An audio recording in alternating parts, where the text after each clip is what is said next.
congratulations to him. Thank you. So, Dean, are you a Broncos fan? How could you tell? We'll comment on that in a real public comment later. Here, you need to switch. We have had another episode from one in our community that lacks integrity and bullies others. Mr. V, I'm going to interrupt you for just a moment, and we'll pause your timer. I'd like to, again, reference for public comment that we do not want to hear personal attacks, and I'm going to ask you to temper your remarks.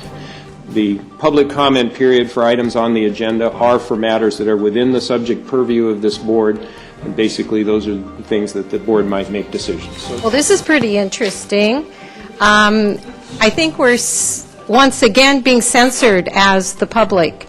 You have certain categories that are not allowed to be spoken about by your definition. Ms. Mordaunt, again, I'll interrupt you very briefly to make sure I'm clear about my intent here. It's not to censor your legitimate ability to speak before this board. Really? And yes, it is. That is not the intent of my comments to speakers.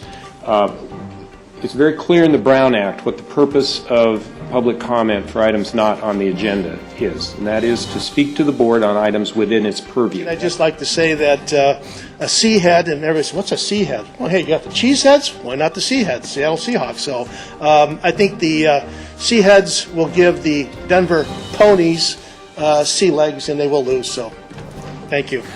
Thank you, Mr. Censor. Go Seahawks.